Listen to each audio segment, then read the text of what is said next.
Assalamualaikum warahmatullahi wabarakatuh. Waalaikumsalam. Apa kabar Sobat Aswaja? Masih lanjutkan puasanya? Jangan sampai mogok di tengah-tengah ya. Baiklah Sobat Aswaja, sekarang kita akan membahas tentang pergaulan di dalam Islam. Nah, di podcast kali ini kita akan membahas hal tersebut bersama Gus Fuad. Mari kita sambut Gus Fuad.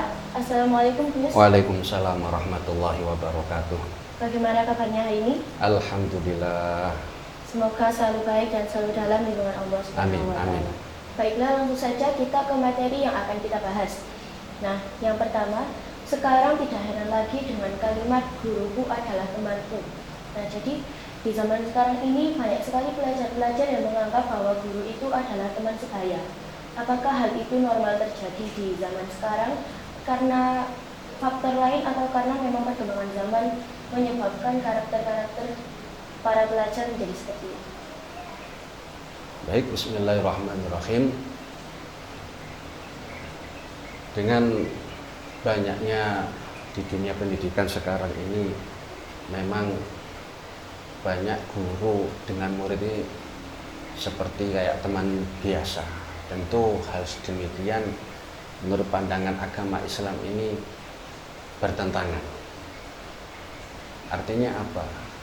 Seharusnya guru itu dihormati. Guru itu lebih di atas daripada di bawah. Artinya apa?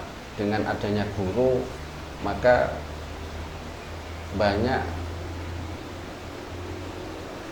murid-murid, banyak siswa-siswi ini yang bisa menjadikan negara ini tambah maju, berakhlak dan berkarakter yang baik. Dengan kejadian itu tentu ada faktor-faktor yang menjadikan guru sama murid seperti kayak teman biasa. Mungkin faktor yang pertama adalah pendidikannya. Terkadang pendidikannya ini mengikuti kayak di dunia barat, yang mana kecerdasan itu lebih diutamakan daripada akhlak. Beda dengan agama Islam, yang diutamakan adalah akhlak, budi pekerti dulu. Kalau di dunia barat itu kecerdasan. Maka hal demikian kita sebagai siswa, sebagai guru, siswa dan guru ini harus ada batas-batas yang mana ini bisa menjadikan ada rasa hormat kepada guru. Ada kisah itu Syekh Burhanuddin. Beliau ini ketika mengajar ini tidak sekali dua kali yang menjadikan murid-muridnya ini timbul pertanyaan. Karena ketika mengajar ada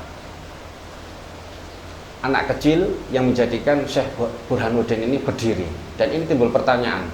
Lalu ada salah satu dari murid bertanya, kenapa Syekh kok berdiri, sering berdiri? Jawab Syekh Burhanuddin ini dengan singkat dan padat, ada anak guruku yang mengajarkan ilmu padaku, maka aku harus hormat kepada anakku meskipun dia ini anak kecil. Dalam dunia pesantren Syekh Ibnu Syekh, jadi anak guru itu termasuk guru. Jadi seperti itu. Maka kita dengan kisah itu tentunya rasa hormat kepada guru itu sangatlah penting. Dalam kitab Ta'lim wa Ta'lim yang bunyinya ma wasalla man wasalla illa bil hurmah wa ma saqata man saqata illa bitarkil hurmah wa ta'dim, yang artinya orang yang bisa sampai kepada tujuan dalam menuntut ilmu itu dikarenakan hormat kepada gurunya. Namun sebaliknya tidak ada penghormatan kepada guru, tentu ini akan menjadikan ilmu itu tidak bermanfaat. Karena apa? Tidak ada rasa hormat dan takdim. Itu faktor yang pertama. Yang kedua, terkadang orang tua itu menyekolahkan atau memasukkan pesantren itu terkadang, kalau istilah Jawa itu pasrah bongkoan. Maka tidak ada rasa peduli setelah memasukkan ke sekolah. Bahasa gampangannya itu terus opo jari gurune. Nah, ini adalah hal yang keliru. Maka agar ilmu ini bisa bermanfaat, yakni menghormati guru, takdim kepada guru.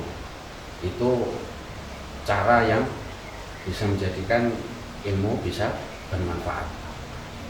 Jadi siapapun gurunya dan berapapun umurnya itu harus selalu dihormati. Harus dihormati. Bahkan ulama besar Syekh Maliki itu mengatakan, saya ini paling benci dengan seorang murid yang mana tidak ada rasa hormat kepada gurunya, meskipun itu gurunya umurnya itu di bawahnya. Saya paling benci. Ini menandakan kemuliaannya seorang guru.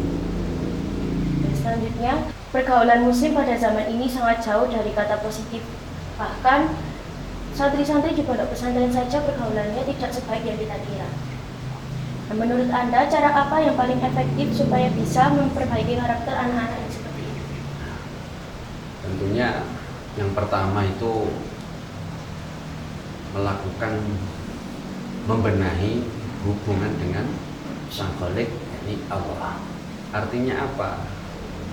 Harus dikuatkan rasa penanaman, rasa takut, rasa cinta kepada Allah. Dengan begitu tentunya nanti dengan ketaatan, dengan rasa takut mau melakukan dosa, ini akan menimbulkan sifat yang luar biasa, sehingga karakter yang buruk itu akan dengan ketaatan, dengan rasa cinta kepada Allah, karakter yang buruk itu akan hilang tersendirinya. Jadi rasa takut itu harus ada Rasa takut, kepada Allah. ya memang harus ada. Karena apa? Itu salah satu cara agar karakter yang buruk ini bisa hilang, yakni melakukan membenahi terus hubungan dengan Allah Subhanahu wa Ta'ala. Di sisi lain juga ada, yakni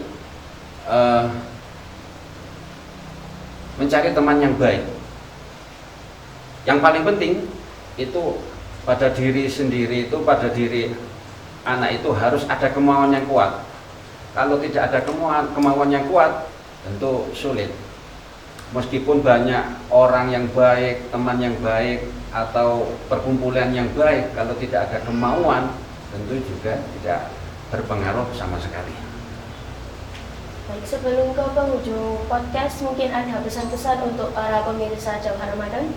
Baik, bagi anak didik, siswa-siswi, terutama siswa-siswi SMP Raden Fatah, marilah kita selalu hormat dan takdim kepada guru, karena dengan adanya guru kita bisa menjadi orang yang terarah. Dengan adanya guru kita akan menjadi orang yang bermanfaat. Al-hurmatu khairum minat ta'ah. Hormat itu lebih utama daripada taat. Artinya apa? Meskipun guru ini seperti akrab atau bagaimana, kita ini sebagai murid harus tetap rasa hormat yang diutamakan kepada guru. Rasa takdim dan hormat itu harus diutamakan. Baiklah, karena sudah berada di penghujung podcast, saya mengucapkan terima kasih banyak kepada pemirsa yang sudah mau menyaksikan dari awal hingga akhir. Saya mohon maaf apabila dari awal hingga akhir ini terdapat kesalahan dalam saya bertutur kata. Saya akhiri, ilahul muwafiq ila aqwamit thoriq. Wassalamualaikum warahmatullahi wabarakatuh.